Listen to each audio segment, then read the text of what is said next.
Bernard? Yes, sir. Excited ako makilala si Mary Grace Piatas. Eh, anyway, tanong ko sa inyong dalawa, paano pag hindi dumating yung mga hostile witness tulad nila Zolaika Lopez, yung mga colonels, anong parusa sa kanila? Well, that's up to the impeachment court. No, of course, the impeachment court has the power to enforce its compulsory processes, no, such as subpoenas. No, so it's up for the impeachment court if it will compel its attendance. But in that case, even if they will not be presented, we'll still have other evidence to prove the articles of impeachment.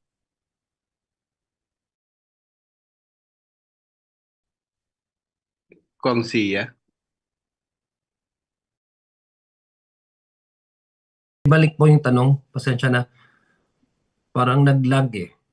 Paano pag, yung tanong ko rin kanina, paano pag hindi dumating? Anong gagawin ng prosecution? Baka maging way yun ng paghina ng kaso niya.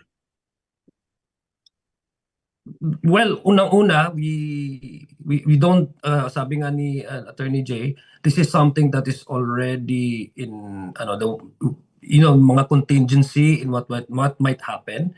These are part of the discussion in the realm of possibility, which I believe the House prosecution team would be conscious about, and the House prosecution team will respond to the actual occurrences during the trial. So let's see kung ano pong mangyayari sa actual na trial na yan. But definitely, the House prosecution team, sinasabi po natin, ready naman po tayo sa ating mga ebidensya, ang pagpapresenta po ng mga testimony ng mga witnesses. That would also include the possible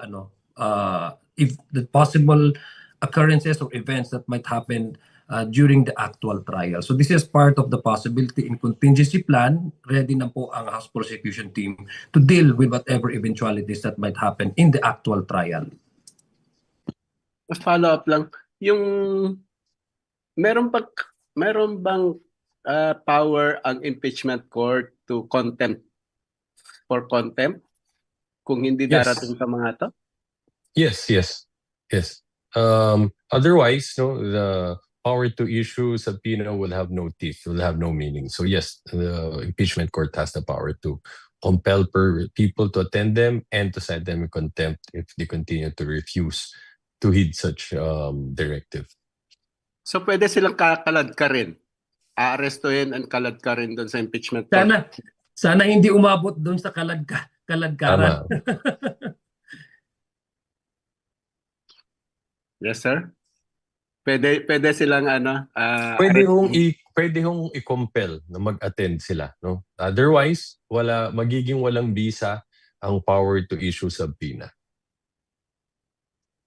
Actually, yun po yung purpose ng subpoena yun eh. Yung just to explain it to more layman term, no. Yun po yung hindi naman kaladkarin, no. Yung kinakailangan na makapunta sila doon sa korte. I think that's the very purpose of a subpoena, no? One more thing, balik tayo kay Mary Grace Piatas. So, inilista niyo siya as a witness. Ano yun? Yung sumulat ng Mary Grace Piatas siya yun? Or before kay Attorney Jay, yon yung pinipresenta nila na itong pumirma na ito na si Mary Grace Piatos, sabihin pa natin na code name ito, siya mismo din yung pumirma nung acknowledgement receipt na yon. So dalawa po yon, pangalan at pirma, at petsa at lugar, no? So ang sinabi po ng NBI, kung babalikan po natin yung confirmation hearings, nagkaroon po kasi ng sampling ng mga acknowledgement receipts. So, tinest po ito ng forensic experts yung specimen signatures doon sa acknowledgement receipts. And they derived into a conclusion na mukhang ang pumirma nitong mga acknowledgement receipts ay iisang tao. So, andun yung issue ng tunay ba si Mary Grace Piatos Pangalawa, kung tunay ba siya ba talaga yung pumirma ng acknowledgement na yan. Pangatlo, yung halimbawa lang, kasi dudugtong ko na, hindi lang actually si Mary Grace Piatos. Si Mary Grace Piatos ay lead actress. May lead actor din, si Kokoy Villamin. Si Kokoy Villamin sa confidential funds ay nakatanggap po siya na acknowledgement receipt sa opisina ng Vice President, pati na rin sa Department of Education. Nakita po natin si Kokoy Villamin ay tumanggap ng acknowledgement receipts, pero yung kanyang pirma ay magkaiba. Pareho po yung petsa at yung pangalan, pero magkaiba yung kanyang pirma. Ang tanong, may tunay ba yung Kokoy Villamin? Kung tunay ba, nakatanggap ba siya ng confidential funds sa magkaibang lugar? Pangalawa, pangatlong tanong ay sa kanya ba itong mga pirma na ito? Bakit hindi magkatugma yung pirma niya doon sa confidential funds na tinanggap niya di umano sa opisina ng Vice President at yung tinanggap niyang confidential funds doon sa opisina ng Department of Education? So kilala nyo na sila, kilala nyo na yung mga nagsulat, mga gumawa ng acknowledgement receipt. Yung kilala po namin sila as far as yung pangalan nila na nakasulat sa confidential funds.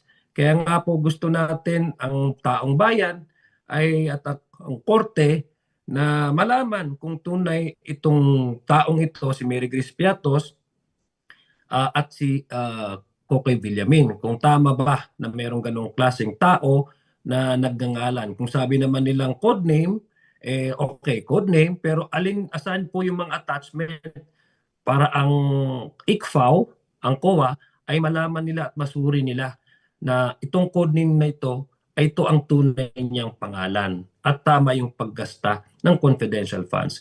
As far as we are concerned, we know the person to be Kokoy Villamin. But as to his real identity, which debunked by the experts report from NBI and from PSA, na walang tao with the name of Mary Grace Piatos and probably with that of Kokoy Villamin.